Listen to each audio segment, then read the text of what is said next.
Hello guys, कैसे हैं आप सभी। मैं आशा करती हूँ कि आप लोग घर पे स्वस्थ होंगे।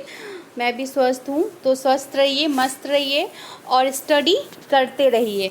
तो मैं आप सभी जो लोग टीचिंग से रिलेटेड हैं, यानी अगर आप यूजीसी नेट का तैयारी कर रहे हैं या केबीएस का कर रहे हैं या डीएसबी का कर रहे हैं, जितने भी है एमपी टेट टीईटी, तो आप जो भी कर रहे हैं, जितने भी टीचिंग पर्पस है, तो उसमें करंट अफेयर से क्वेश्चन 5 क्वेश्चन रहते हैं। तो मैं मई महीने का, इस महीने का करंट अफेयर जो टीचिंग पर्पस के लिए इम्पॉर्टेंट है और जो बहुत बहुत इम्पॉर्टेंट है गाइस, वो मैं लेके आई हूँ और ये आपको बहुत ज़्यादा हेल्प करेगा आपके स्टडी में।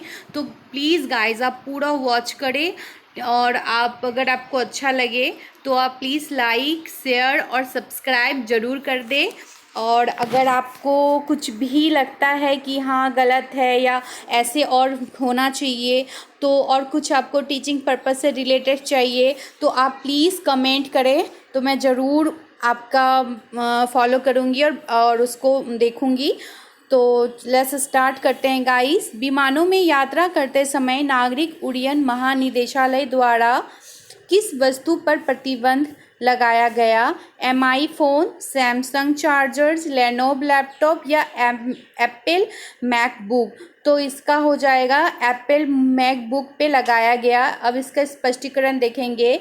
जो डीजीसीए ने एप्पल द्वारा सितंबर 2015 से फरवरी 2017 के बीच उड़ानों में बिकने वाली कुछ 15 इंच के मैकबुक प्रो लैपटॉप पर प्रतिबंध लगा दिया। नियामक संस्था ने कहा कि इन लैपटॉपों में आग लगने की खतरा माना गया है क्योंकि उनकी बैटरी ज़्यादा गर्म हो सकती है। नेक्स्ट क्वेश्चन, भारत ने पहले फिनटेक सेंटर ऑफ एक्सीलेंस का नाम बताइए जो software technology park of India STPI द्वारा electronics corporation of Tamil Nadu ELCOT के सहयोग से स्थापित किया गया था। तो A fin park, fintech, fin smart, fin blue. तो इसका क्या हो जाएगा? डी हो जाएगा, यानी फिन ब्लू। तो फिन ब्लू भारतीय इलेक्ट्रॉनिक यानी ईएलसीओटी का फुल फॉर्म क्या हो गया गाइस? भारतीय इलेक्ट्रॉनिक प्रौद्योगिकी निगम के सहयोग से software technology parks of India STPI ने आधिकारिक रूप से कोर 23 करोड़ से अधिक की लागत के साथ फिनटेक में उत्कृष्टता का केंद्र स्थापित किया। यह भारत में अपनी तरह का पहला और इसे फिन ब्लू नाम दिया गया है। निम्नलिखित में से किस भारतीय मोबाइल ऐप ने टेक्नोवेशन चैलेंज में कांस्य पदक प्राप्त किया? तो क्या है? मैत्री, वीथू, निर्भय, यात्रा मित्र। तो बताइए क्या होगा? इसका ए हो जाएगा, मैत्री हो जाएगा गाइस, मैत्री। तो मैत्री मोबाइल ऐप ने, अब इसके बारे में हम देखेंगे। मैत्री मोबाइल ऐप ने टेक्नोवेशन चैलेंज में कांस्य पदक जीता। यह अमेरिका के सैन फ्रांसिस्को में आयोजित लड़कियों के लिए दुनिया का सबसे बड़ा प्रौद्योगिकी और उद्यमिता कार्यक्रम है। यानी ये कहाँ हुआ था गाइस? अमेरिका के सैन फ्रांसिस्को में हुआ था। टेक चुरेलो उपनाम वाली 5 छात्राओं की एक टीम ने मैत्री नाम से एक मोबाइल ऐप विकसित किया। ऐप का उद्देश्य अकेलेपन और अवसाद से पीड़ित व्यक्तियों और बुजुर्ग रोल मॉडल के पोषण में कमी वाले लोगों को एक साथ लाना है। किस संस्था ने carbon nano tube CNT-RV16 nano का उपयोग करते हुए सबसे बड़ी कंप्यूटर चिप विकसित की? एल विश्वविद्यालय, Massachusetts institute of technology MIT, Harvard विश्वविद्यालय, स्टैनफोर्ड विश्वविद्यालय। तो इसका आंसर हो जाएगा बी, यानी मैसाचुसेट्स इंस्टीट्यूट ऑफ टेक्नोलॉजी यानी MIT जो है अमेरिका के कैम्ब्रिज के Massachusetts institute of technology MIT ने वैज्ञानिकों ने कार्बनिक नैनो ट्यूब CNT-RV16 नैनो का उपयोग करते हुए सबसे बड़ी कंप्यूटर चिप विकसित की है। यह जर्नल नेचर में प्रकाशित हुआ था। VR16X नैनो एक 16 बिट प्रोसेसर है। कितना बीट है इसमें गाइस? 16 बीट है और 14,000 ट्रांजिस्टर इलेक्ट्रॉनिक स्विच शामिल है। ये स्विच CNT से बने होते हैं, छोटे सिलेंडर के बने होते हैं जो ग्रेफीन की एटम मोटी शीट से बने होते हैं।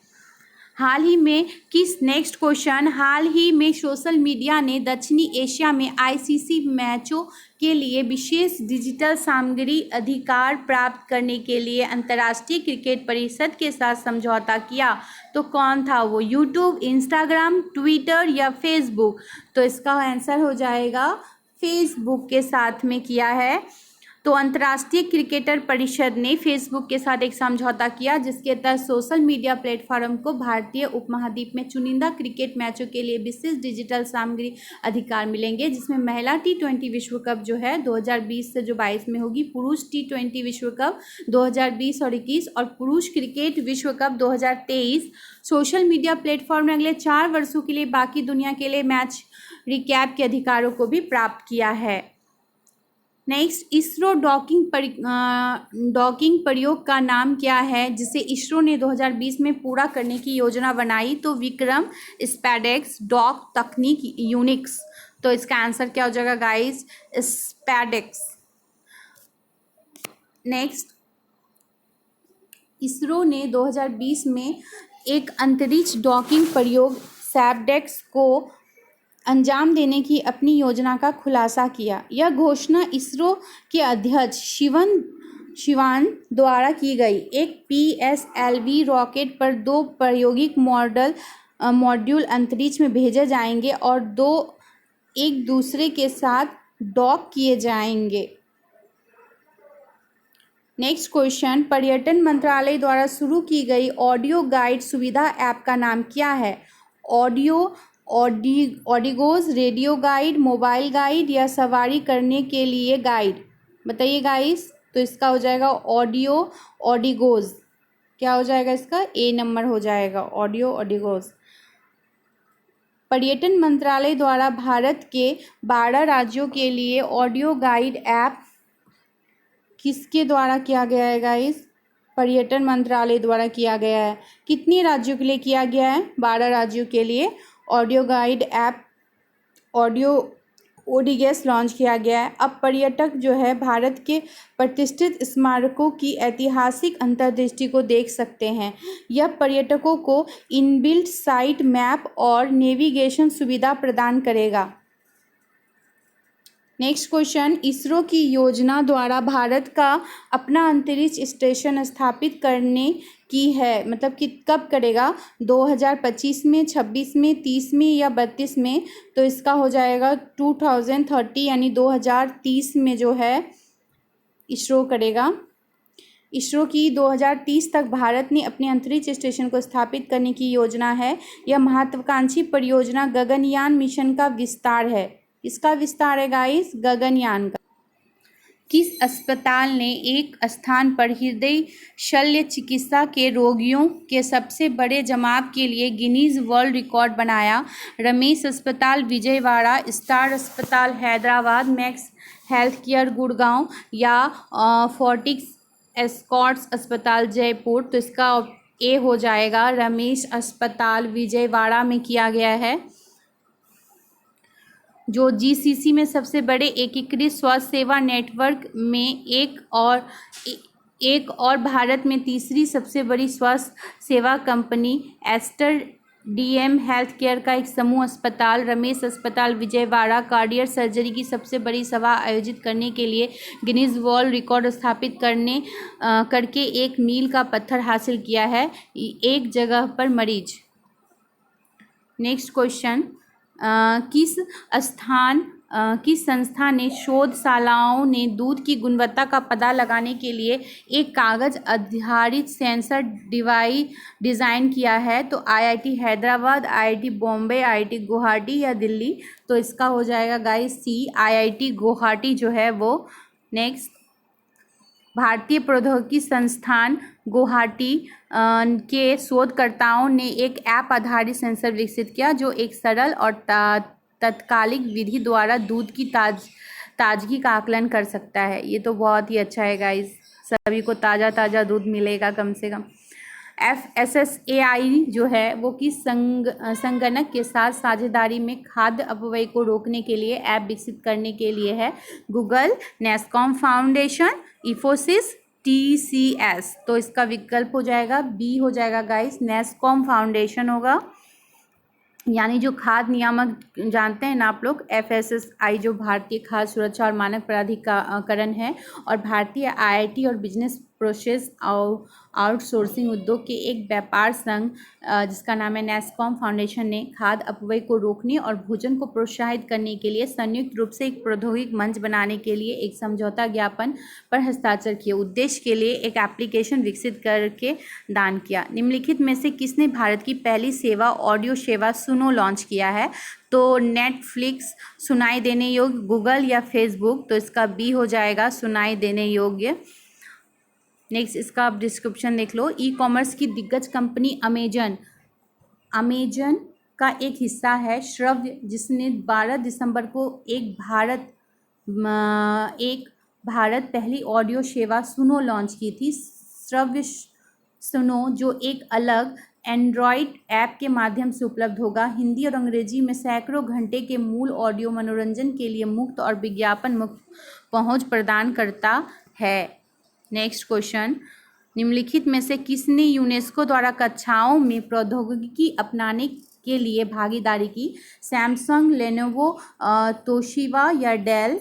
तो इसका हो जाएगा डी, यानी डेल हो जाएगा। डेल जो है टेक्नोलॉजीज ने यूनेस्को महात्मा गांधी शिक्षा संस्था के लिए शांति के साथ एक समझौता किया ताकि स्कूल शिक्षकों को सूचना संचार प्रौद्योगिकी यानी ICT उपकरणों का उपयोग करके कक्षाओं को अपनाने में सक्षम बनाया जा सके। तो ये तो बहुत ही अच्छा है टीचरों के लिए। भारत सरकार ने कोविड-19 के अनुसंधान और विकास पर तेजी से निर्णय लेने के लिए एक विज्ञान और प्रौद्योगिकी सशक्त समिति का गठन किया। इस समिति के अध्यक्ष कौन हैं? तो TS ठाकुर है, विनोद पॉल है, हरसिमरत कौर बादल या प्रकाश जावड़ेकर। तो इसका बी हो जाएगा गाइस, बी हो जाएगा यानी विनोद पॉल।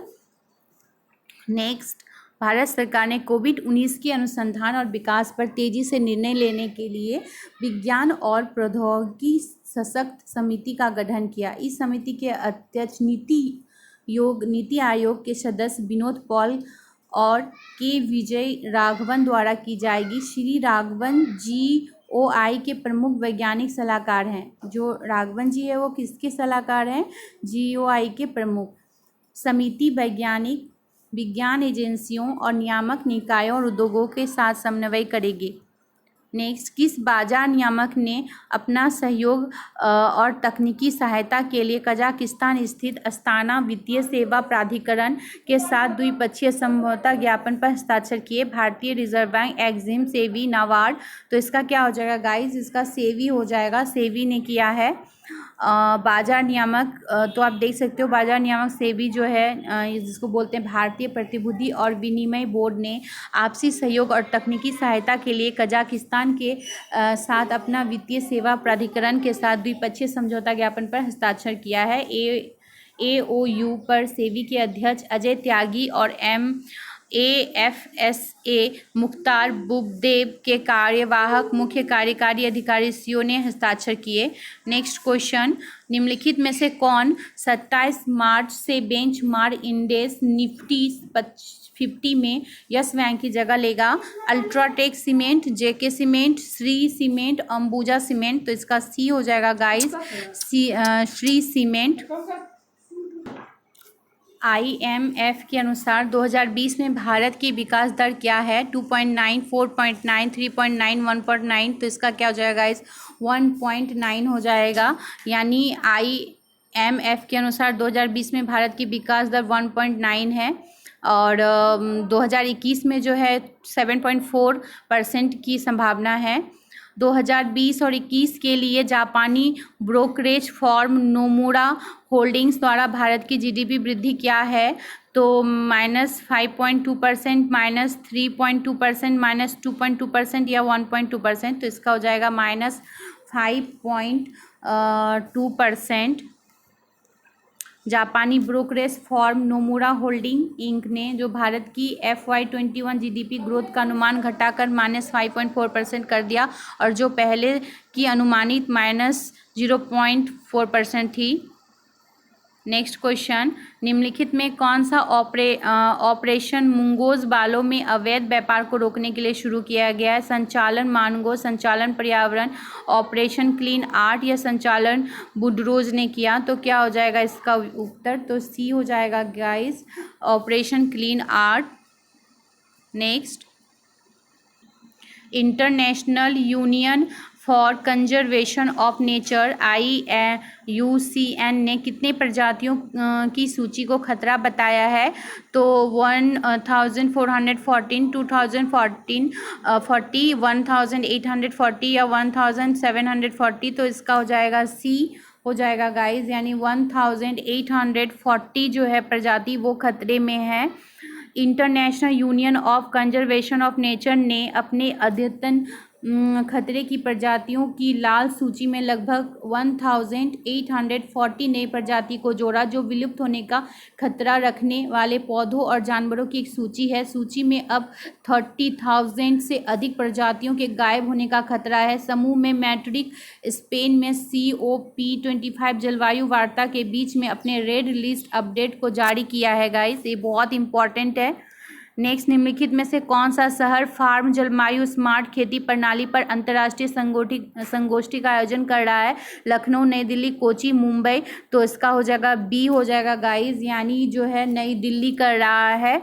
नई दिल्ली में 3 दिवसीय क्लाइमेट स्मार्ट फार्मिंग सिस्टम पर अंतर्राष्ट्रीय संगोष्ठी आयोजन की जा रही है। इसका उद्घाटन 11 दिसंबर 2019 को हुआ था। संगोष्ठी का आयोजन कृषि और किसान कल्याण मंत्रालय द्वारा किया जा रहा है। भारत ने अपने सकल घरेलू उत्पाद की उत्सर्जन तीव्रता में कितने प्रतिशत की कमी की है? 18%, 21%, 28%, 25%।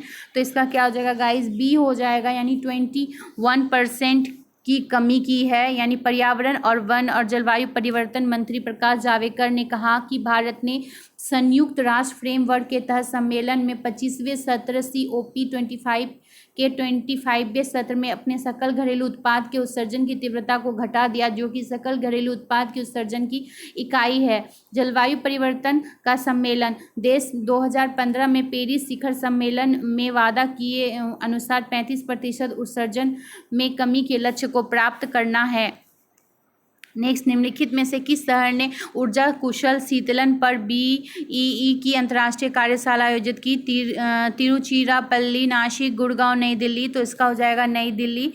तो ऊर्जा मंत्रालय ने ब्यूरो ऑफ एनर्जी एफिशिएंसी यानी BEE ने नई दिल्ली के स्कोप कन्वेंशन सेंटर में 12 से 13 दिसंबर 2019 से एनर्जी एफिशिएंसी कूलिंग पर एक अंतर्राष्ट्रीय कार्यशाला का आयोजन किया है।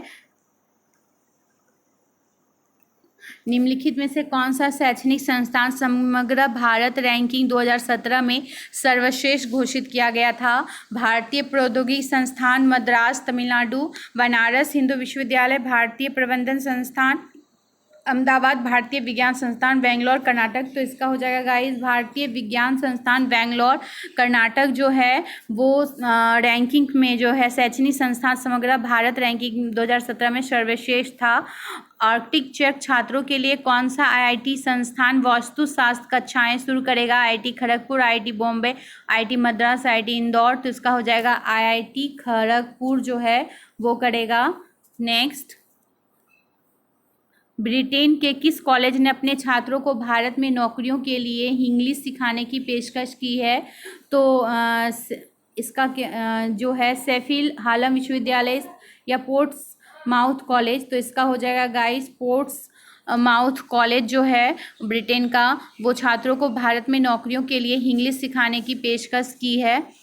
नेक्स्ट, ब्रिटेन के पोर्ट्स माउथ कॉलेज ने अपने छात्रों को हिंदी और अंग्रेजी भाषाओं के मिश्रण इंग्लिश सिखाने की पेशकश की है, जो ऐसा करने वाला देश का पहला शैक्षणिक संस्थान बन गया है। इस पाठ्यक्रम को भारत के बढ़ते आर्थिक महत्व और ब्रिटिश छात्रों को तैयार करने के लिए आंशिक रूप से पेश की जा रहा है, जो भारत में या UK में स्थित भारतीय कंपनियों में नौकरी कर सकते हैं। Next English India skill report के अनुसार 2019 में कितने प्रतिशत स्नातक रोजगार के योग पाए जाते हैं, तो 33.9, तो 47, 45.2 या 35, तो इसका हो जाएगा गाइस 47% जो है वो। इंडिया स्किल रिपोर्ट में कहा गया कि पेशेवर डिग्री धारकों में से लगभग आधे अब रोजगार योग्य है। वीवोक्स पीपल स्ट्रॉन्ग CII द्वारा रिपोर्ट जारी की गई है। इसके पहले लगभग 70% पेशेवर डिग्री धारक बेरोजगार पाए गए थे। रिपोर्ट में कहा गया कि प्रतिभा आपूर्ति में समग्र सकारात्मक रुझान है। सर्वेक्षण में भाग लेने वाले 47% छात्रों को रोजगार योग्य या 2019 में नौकरी करने के लिए तैयार पाया गया। 2014 में रोजगार की दर केवल 33.9% ही थी। Next question, design education quality mark निम्नलिखित में से किस संस्था द्वारा शुरू की गई एक पहल थी गाइस, तो इसका हो जाएगा भारत डिज़ाइन परिषद द्वारा। ये जो इंडिया डिज़ाइन काउंसलिंग है IDC ने 12 दिसंबर 2019 को नई design education quality mark DEQM और child design of India CDI launch किया। इस डिज़ाइन का उद्देश्य स्केल की 5 चुनौतियों और डिज़ाइन की गुणवत्ता, शिक्षा की गुणवत्ता को संबोधित करना है। डिज़ाइन के लिए उद्योग में डिज़ाइन के लिए प्राथमिकता बढ़ाना और सार्वजनिक उद्देश्य के लिए डिज़ाइन करना है। Thank you guys. अगर आपको अगर आपको अच्छा लगा हो तो प्लीज़ आप शेयर करें, सब्सक्राइब करें और लाइक करें, और आगे भी मैं आपके लिए लाती रहूँगी करेंट अफेयर जो है। Thank you.